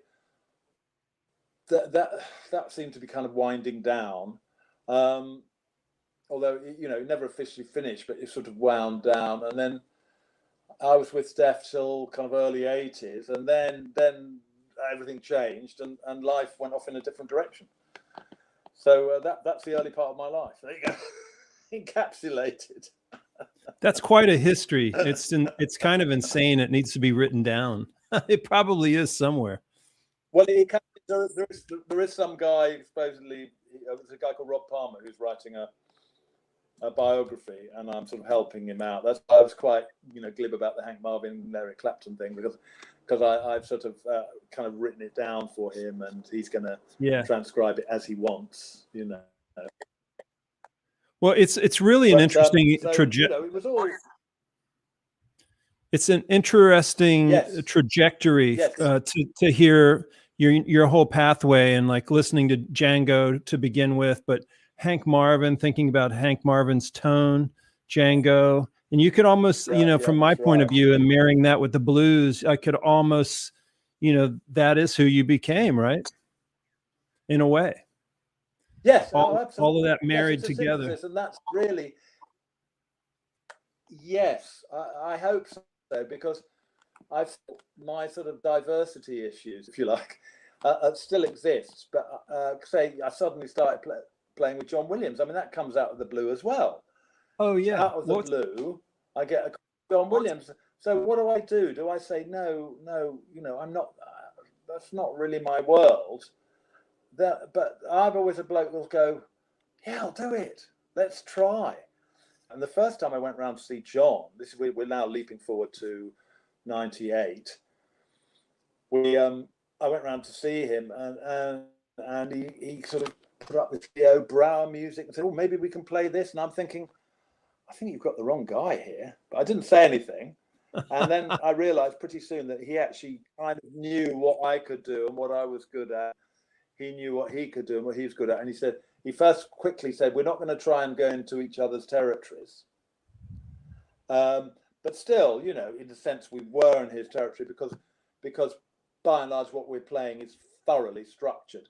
And when we, first of all, there was a group playing African music, which was pretty intense for me. There again, it was one of those things where I, you know, at first rehearsal, I'm going, this is completely not playing to my strengths. It's playing to all my weaknesses, playing African music, you know, because it's about the groove, about repeating a repetitive groove. You know, I might be going like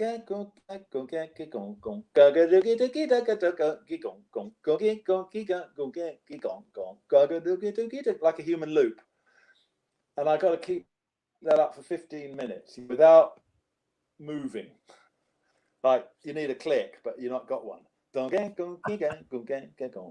that was completely away from my comfort zone. You know, about the same time, I started doing commissioned by the Arts Council to do a concert of Zappa music, right? Now, that is superficially very, very complicated, but it's totally European. You know,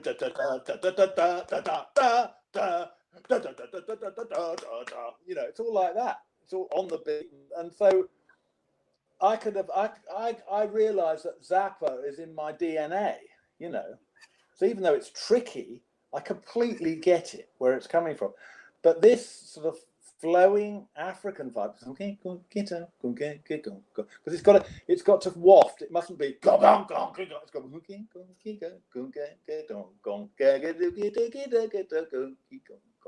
to make you want to sway and all that.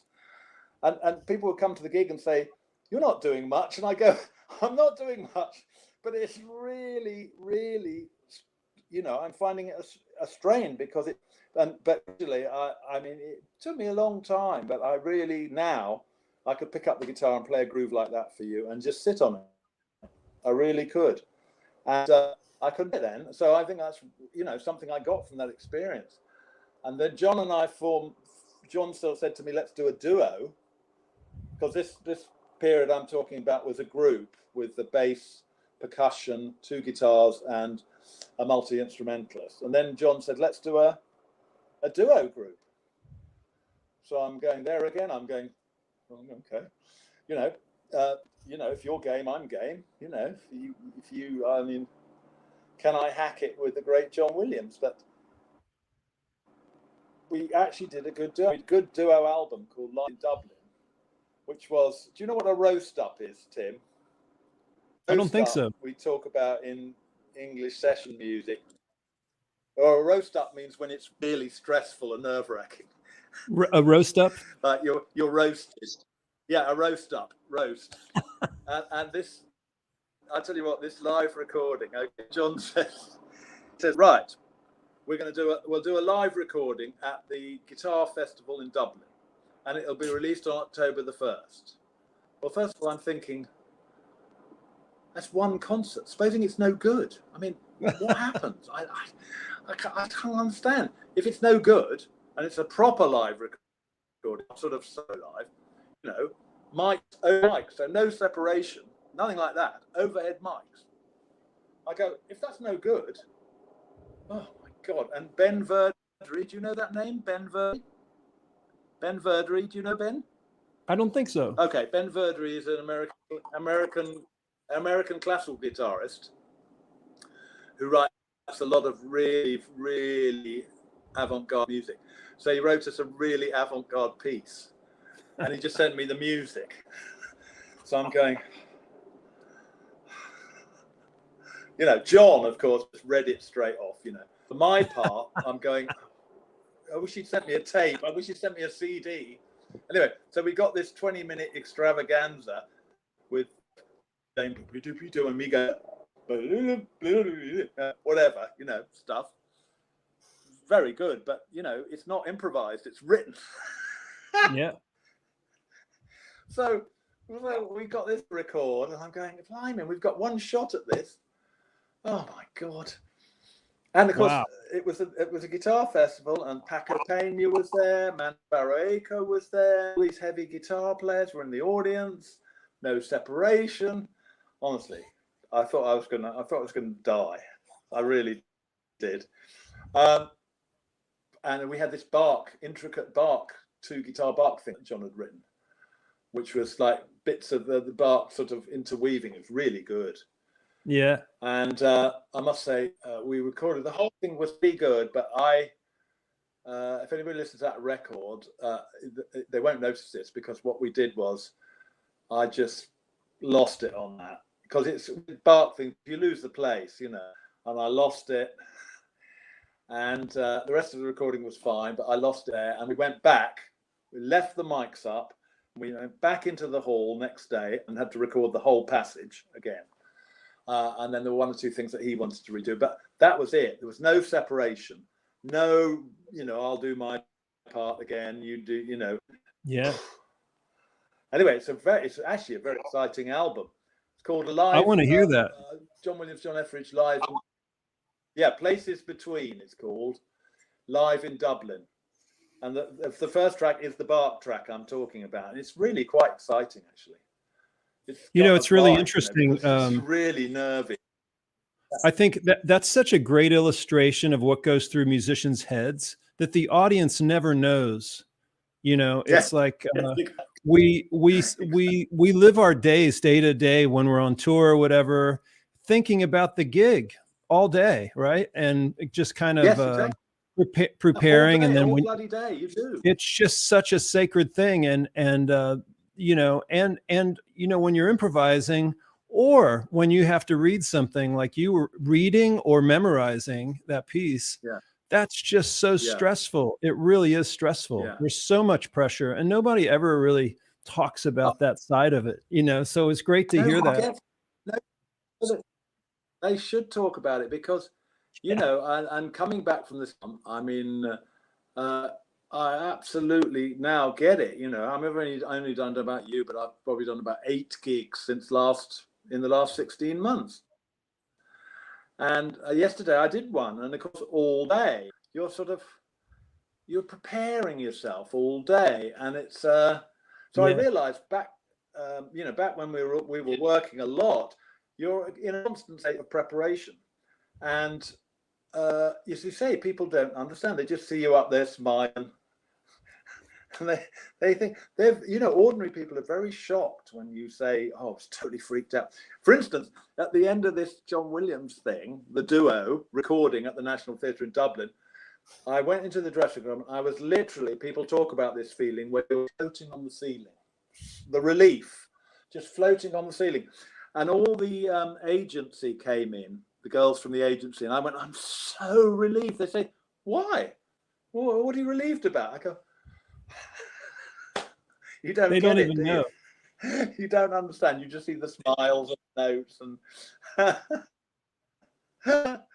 But I must say, Tim, I don't know, but I find the least stressful thing is the improvising. Yeah. Even when I'm playing solo, I'm quite happy because I think perhaps we've all got this, but I only talk about myself because that's all I really know. It's that feeling of letting down everybody else, and particularly if you're playing with someone like John, who doesn't work according to bar lines, he works according to what he. So if I play something across the time or something, he'll go with it because he's not. You see, we are so used to this idea of 2, 3, 4, and then we play against that. We play off the time, but the time remains underneath. Yeah, the pulse. Now, classical play off the time like that. The bar is elastic in classical music. So we have a bar that's absolutely fixed, and everything we play is off that. And in fact, to get back to this topic of improvisation, this is quite an interesting point. I had 2 bands, I wasn't running them, but there were 2 bands I was playing in pretty simultaneously, almost the same personnel. One was a quartet with a great English alto saxophone player called Peter King, who was like the Charlie Parker of England, incredible bebop player, double bass, guitar and drums. That was playing tunes. Playing tunes, 32-bar tunes, holding the time. And the bass player was quite avant-garde. The drummer was quite avant-garde. So the time is moving around, but you're expected, to be in it, right? Then there was another one which had an addition of, I think, a trombone and a trumpet, which was time, no changes, right? So it's still ding, ding, ding, ding, ding, ding, ding, ding, ding, but there are no changes. So there are no real bar lines. So, and friends of mine used to come and listen to the 2 things and say, they sound exactly the same. I say, that's amazing, because the first one, where I'm trying to play, what is this thing called love, and keep the form alive, can be really tricky when people start chopping up the time behind me. So that's quite stressful. And the free one, where it's just ding, ding, ding, ding, like anything, it's like really easy going. And they say, but it sounds exactly the same. And I go, that's what Ornette Coleman must have thought in 1959. Why stick to these complicated changes when it sounds the same if you don't play changes? Well, that's that ECM thing. I mean, what you're saying is almost like Jack DeJohnette or John Christensen, just wide open landscapes, right? That they could go out and create melodies and bass lines. I loved when it got to that point in music where everything really opened, Absolutely. I mean, that really opens it up for me. And, I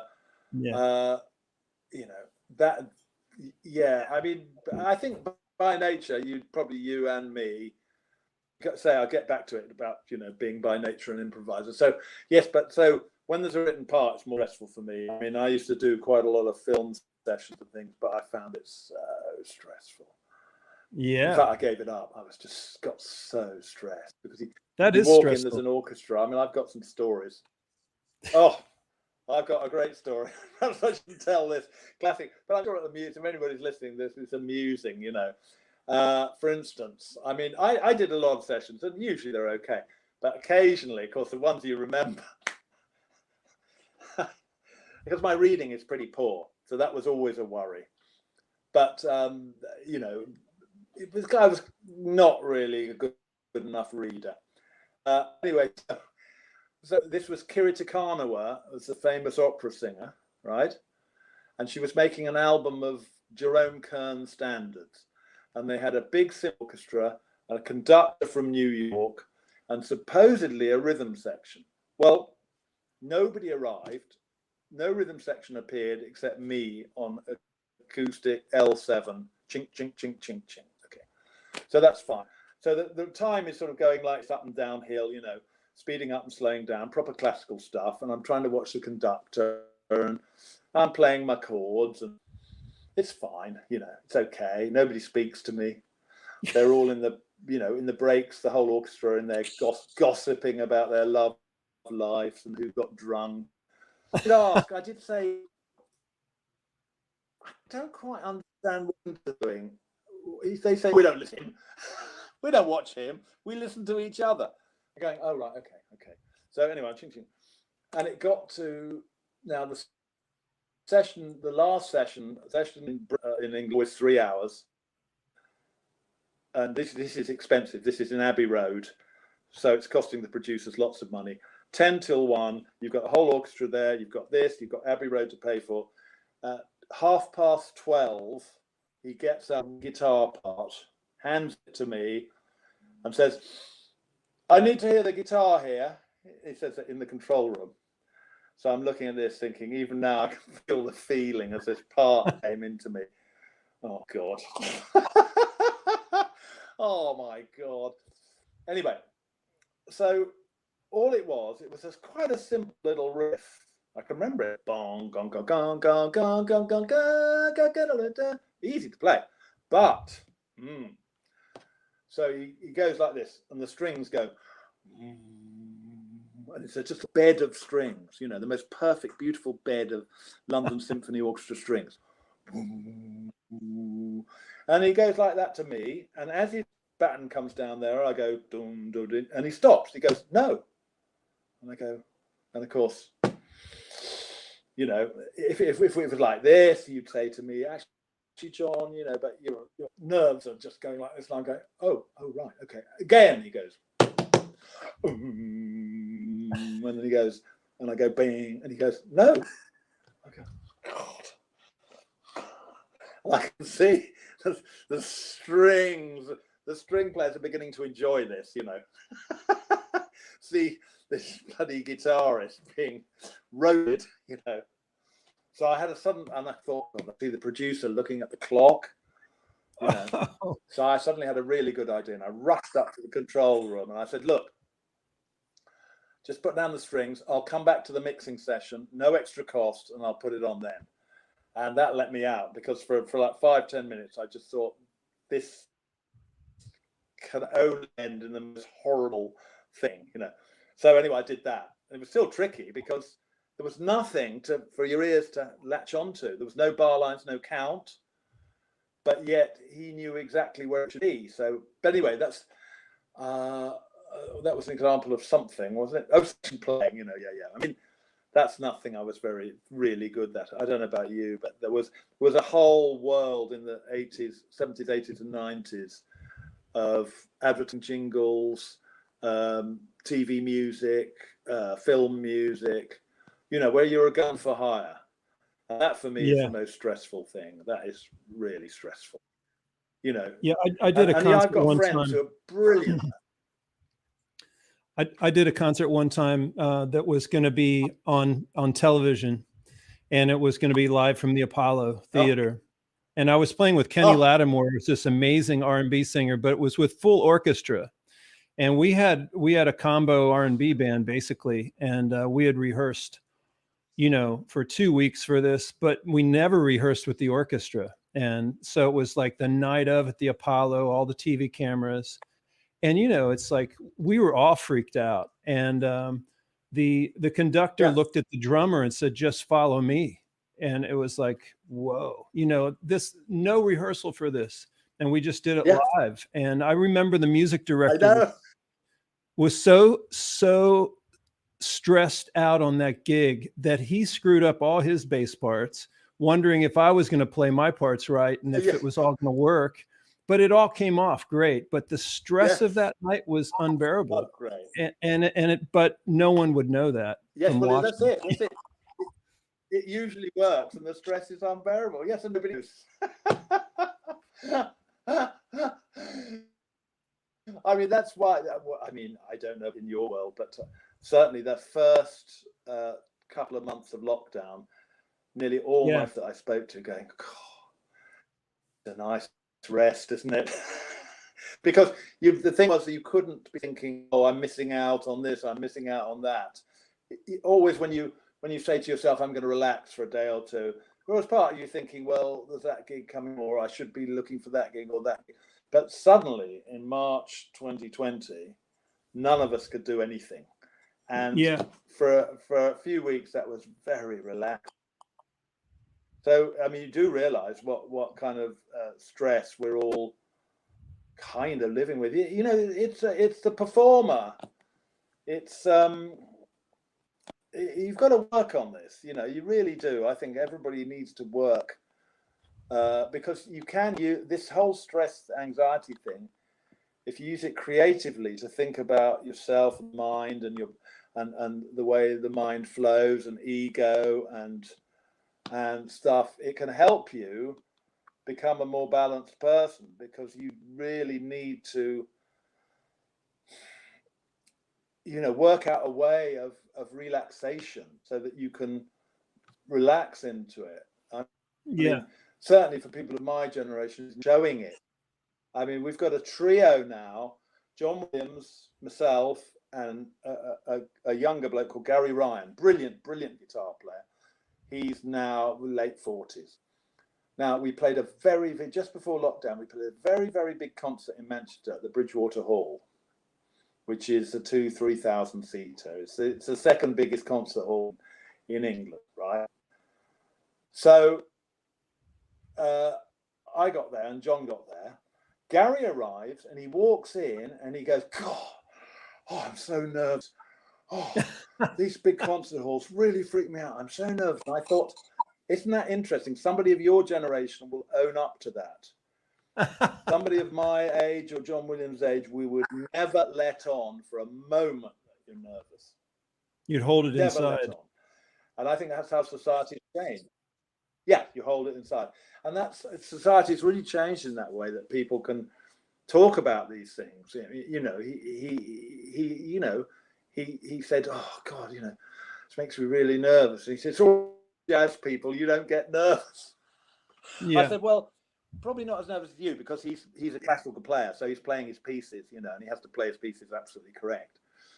You know, but I didn't argue the point with him. But I mean, in a sense, it is true. I mean, you know, do you remember ever hear of somebody called Annette Peacock?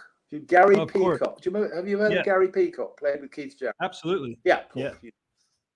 Gary Peacock's ex-wife, Annette Peacock. Yes, Annette Peacock. Yeah, I used to play with her. And wow. He's that and she's that. And she had this whole thing that was completely laid back and kind of spacey. And she used to say to me, she said, I get really wound up because I have to go on and be spacey and, you know, and cool. And yet I'm completely nerve-wracked. Okay.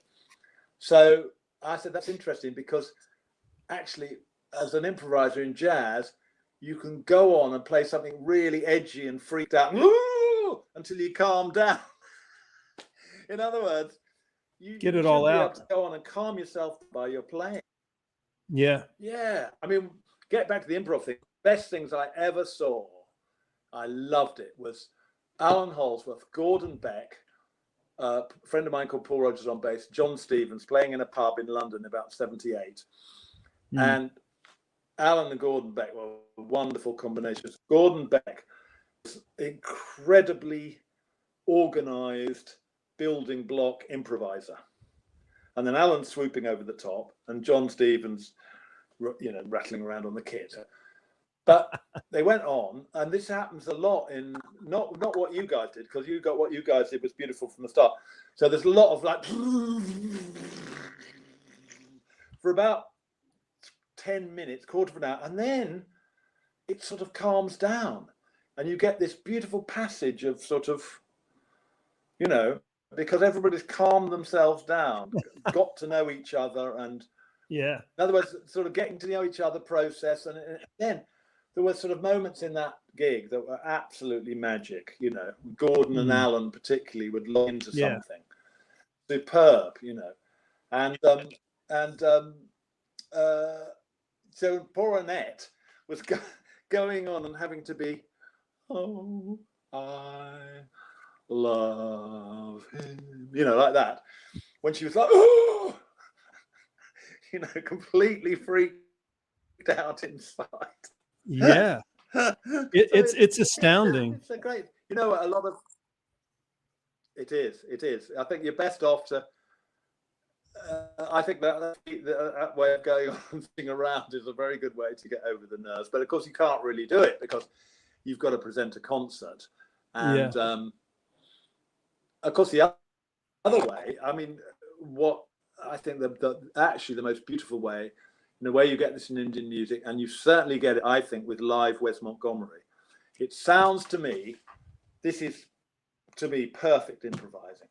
Sounds like the rhythm section have started up. Wes has picked up the guitar and he's gone. If you listen to is it No Blues or something blues from Smoking at the Half Note? He plays.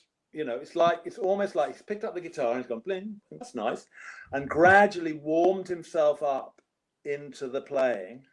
So it's completely organic, and then it gets more and more warmed up, more and more burning.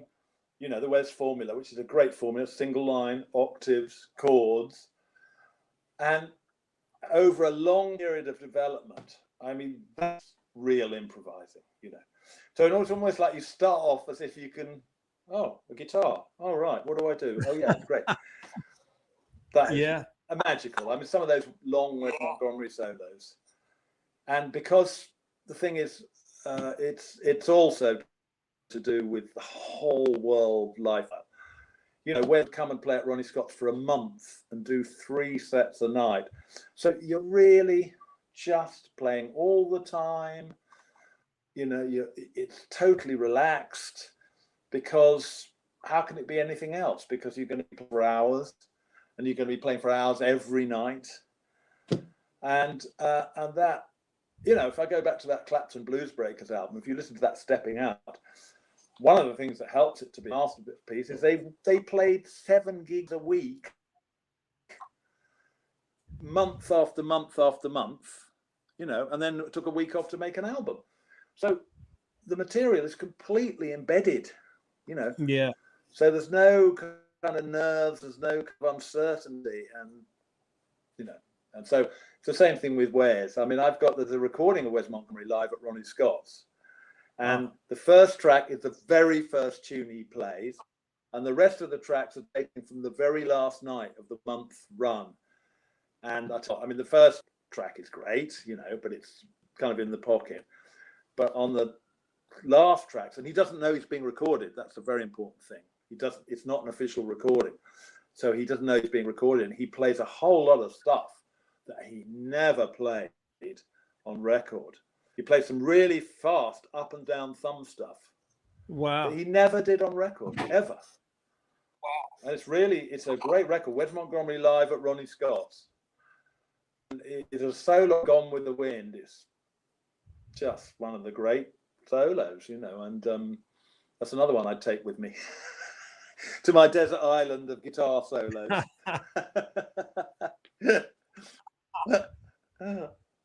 Wow, just awesome. But, it's just really great getting into all of this stuff. It's a point of view that is quite often not heard, and it's just so great to be able to have a discourse on it. Yes, exactly. So what's going on now? Are you guys still locked down? Are you still locked down? Oh, Well, supposedly our great Prime Minister, he said in inverted commas, is giving us Freedom Day on Monday. Freedom Day on Monday. I don't know what it'll mean, but I'm playing at Ronnie Scott's on Thursday to a half audience, 2 houses to half an audience. I'm presuming they won't add people. I played last night to there again a socially distanced audience. So there's things going on. I'm also going to check this out. You like this? I'm going to Switzerland now. I say I'm going to Switzerland, but just before we did this, I was on the phone to the passport office, who've managed to mislay my new passport. Oh, man. So my new passport hasn't arrived. Oh. Don't. I mean, the thing is, you can't get anybody on the phone. You wait for 3/4 of an hour before you get somebody on the phone. And then, anyway, so if my passport arrives, I'm going to Switzerland. And this is a gig that I think I signed for 2 years ago. And I looked at because 2 years ago I was very busy. So I just go, yeah, great. Yeah, great. And it looks at it says, John Etheridge, Hendrix re-experienced. But a couple of days ago, I went, what? Anyway, I got the bloke on the phone yesterday, and he said, it's an 11th band that have complete Hendrix repertoire in a Gil Evans mode, right? And you just got to play some solos. So I thought, so I had, this was my nightmare dream, that he was going to say, well, we've got your bass and drums, and you're going to sing and play. Well, it sounds like that could be fun. You see, I think that's something. Yeah, well, exactly. It was something I would do. I to go back to that thing about John and Stefan Grappelli and all these things. It's like I do go right. Ask me to do something, I'll have a go. But what I'm going to do with the 11-piece band is going to be really good fun. That's going to be great. But, I got really edgy like this afternoon about the passport. It's a very strange feeling. There's a company, and it's the same company that lost 2,000 of my CDs 2 years ago. Lost in the warehouse. They arrived in their warehouse and were never seen again. 2,000 soft machine CDs. And now they've done it with my passport. So fingers crossed. I'll get fingers crossed, anyway, John. That's happening. If that's happening, yeah, I'm going to Switzerland, and then I don't think with John Williams we're going to be doing anything. I think he's more or less packed it in. We've got a bit bad news about Roy Babington. Roy finally, at the age of 81, hand has become so bad. Oh. I mean, you remember probably when you saw us. He's a lot of problems with the fingers. Yeah, he told me. So he's quite pessimistic. John Marshall's still holding up. I mean, we had a rehearsal a couple of days ago. Theo, myself, and John Marshall. That was great. So we've got basically, we're meant to have a tour of Europe and a tour of South America, tour of Europe in October and tour of South America in December. If COVID allows, if everything allows. And yeah, I don't know about you, but everything's so difficult now. It's just all got even more difficult than it was, hasn't it? Yeah, it's more difficult. The airlines are more difficult. And how is it now with Brexit over there for you guys to travel? Has that made things more difficult? Please don't. Okay, I won't. I take it back. What are we talking about there? I mean, you guys were all my American friends freaked out about Trump, and I'd say, well, look, you're going to be able to. You may not, but you are able to get rid of him after 4 years. This thing has been. I mean, it's a complete hash job.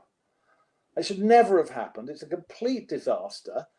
I don't know how it's going to work. We're going to determine. I'm determined not to lose out this European tour because of some stupid bureaucracy. So we'll figure it out. Somehow. But apparently, Leonardo was very surprised.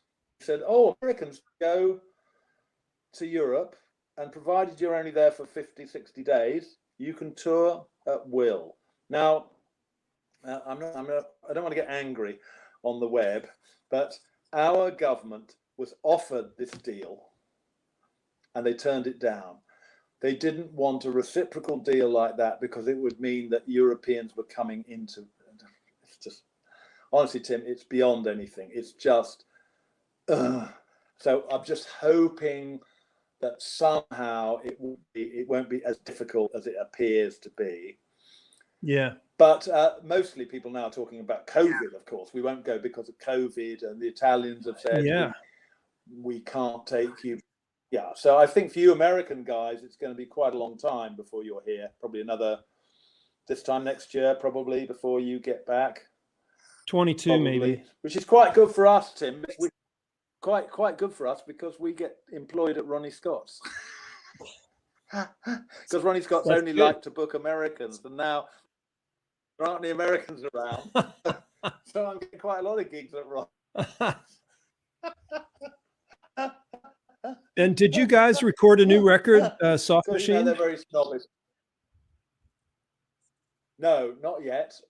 Okay. We basically, what we've been doing is we've got first gig is on August the 20th, and we've been working towards, you know,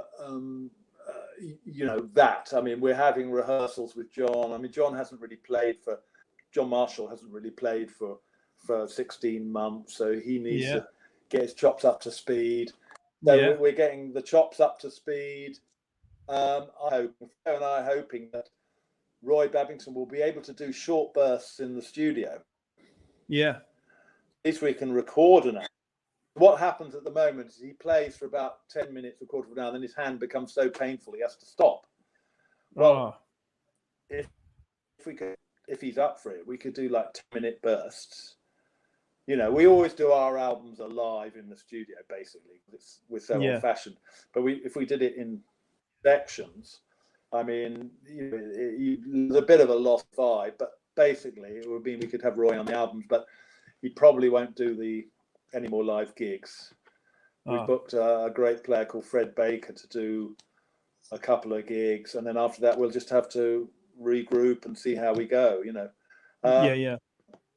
But Roy, you know, we love Roy. I mean, Roy, if you listen to the live album at the Baked Potato, I was just going to bring that up. That I was very, I'm very pleased. There again, you know, you're not meant to say this, but I do. I mean, my solo on Has a Profile, and the whole vibe on Has a Profile on that record, on the live at the Baked Potato. I think, you know, if somebody said, okay, that's it, you'll never record again, I'll go, okay, I've got that solo at the Baked Potato, that'll do, you know. And then you hear Roy and John Marshall. Roy's amazing on it. He's got no speed or anything because he's only playing with a couple of fingers. He gets his great kind of octave sound. Yeah. So most of the track is just me and him, John and him. And solid. I just love it. I mean, Has a Profile from live at Baked Potato, and it's just I love it. And so I'm the same without Roy, because Roy Babington John Marshall combination of 80-year-olds is just something else. It's like 80-year-olds going, "We're still here." It's fantastic. Absolutely great. You know what? The Gods gets that world tour, because when I saw you, it was kind of really a kind of world tour. We did Japan, Europe, USA, bit of Canada, USA East Coast, USA West Coast, Britain. We were going to do South America, but we postponed that, rather, as turned out with COVID, rather foolishly. But we just thought it was a bit much for everybody. And I think we were just blessed to that, that somehow it came together. Leonardo said, I want to do this before John Marshall and Roy Babington can't do it anymore. And of course, then suddenly it's COVID, and that sort of thing is questionable for quite a long time. So we were very, very blessed to do that recording. Absolutely. We'd done quite a few gigs when we recorded the Baked Potato. We'd done quite a few gigs. And even though I suddenly collapsed in the second set, it's a recording of the first set and absolutely, completely live, absolutely as is, nothing repaired or anything. And I actually kind of pegged out in the second set. I don't know what's wrong with me. I was really ill. I was ill for about 3 days. I remember we got to the next gig. No, something else. And COVID. And Tony, we were at the next. We were Tony Levin and his brother Pete were the other band. And I remember I was like this in the chair, and Tony went to say goodbye to everybody because this was the last gig. And he said, "Well, I'm not shaking hands with you." But anyway, I recovered. But it's funny because I listened to the album, the set that we recorded, and I sound okay, but it must have come on in the interval or something. And the second set was just all over the place, and I thought, oh God, is this being recorded? Because wow. But luckily we had the first set, So it's good, but no, it's a great band. I mean, that's my favorite thing, the Soft Machine. I was Absolutely watching this. That's where I get to play like I really want to play. I was watching this film last night about Jaco Pastorius, and it was called The Lost Tapes. I had never seen it before. And Zawinul is interviewed, and Marcus Miller, and a bunch of other musicians. But one of the things that Zawinul says at the very end, he's like, time is all one. It's just one time.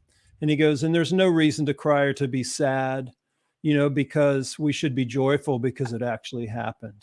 And, it's like when he said that, it just made me feel, so great about, a life's trajectory like your own or my own or whatever, that we went down this path that we did. Yes, and as we look back, there's so many blessings. There's so many blessings through lots of challenge. Oh, not half. Not half. I mean, it's been fantastic. I mean, just an incredibly a mixture of luck and things with me. It's just marvelous. And I mean, you're younger than me, but I mean, the 70s, which is everybody slags off the 70s, but that was my decade. Really, it was great.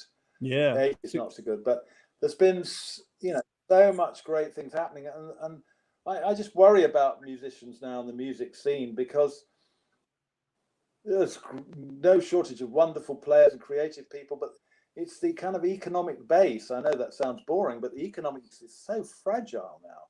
I mean, when I started in 1970, there was just money sloshing around for musicians, plenty of it. Do you know the first band, that Darrell Waves band? We got an advance of £27,000 in 1972. Now that's equivalent to £400,000, £300,000. That was a band of sort of medium potential. That's the advance, £300,000. So the leader bought himself a house. So we didn't see any of it, but there it was, and that wasn't considered to be that much. That was, a record company offering you £300,000 for a sort of progressive jazz rock outfit. Yeah. Are you kidding? And I know nobody does it for the money, but there needs to be a financial base, and that's what I worry about. Certainly here, particularly with the young jazz musician. Now we've got a young scene here, mainly young black jazz musicians who are fantastic, and have been very popular in Europe, because there isn't really that in Europe. And now, of course, with all this bloody idiocy, not just COVID, the other thing, then, it's going to be on to go. And you see, it's all very well to say, oh, it's just a matter of filling out a few forms or something. But the point is, the promoter in Europe will go, well, if I'm an English guy, I've got to fill out all these forms and it's so complicated. Why don't I get somebody from Sweden, or something? Yeah, it's because of little things like that. Yep. Mess everything up. So it's not so much for me, because I've done my time, and I've never, as myself, never really taught in Europe. I've done stuff with Soft Machine, done stuff with John Williams. I've never really taken my own bands much to Europe, so it's a big deal for me. But a lot of these guys have been very prominent in the European scene. and they probably won't be anymore because, sorry. It's crazy. Let's not rage and fume, but that's it's happened, and that's life, and we've just got to make the best of everything and and everything's great. You know, life is great. Here we are. You know, it's a beautiful day here. Talking to you. We're talking about music. We're talking about guitars, and so anyway, So I mean, how are we doing? We're doing good. I mean, believe it or not, we've been having so much fun that we've talked about 2 hours, which is such a great hang with you. It's a blessing, and we should probably wrap up, you know, for this time. Okay. Yeah. And I look forward to seeing you again somewhere soon, hopefully. You know, I don't know if I'll be getting over to England or not. Perhaps next year.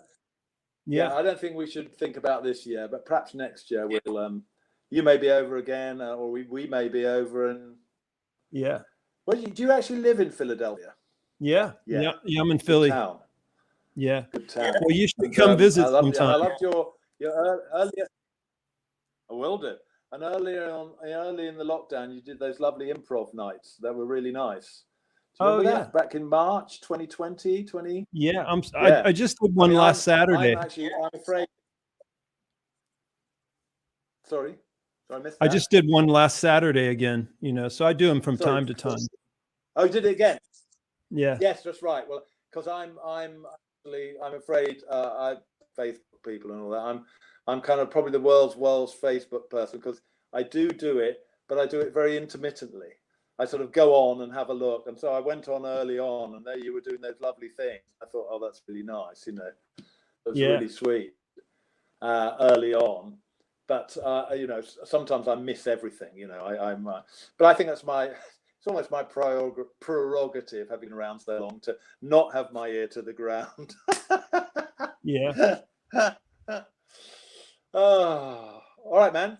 So.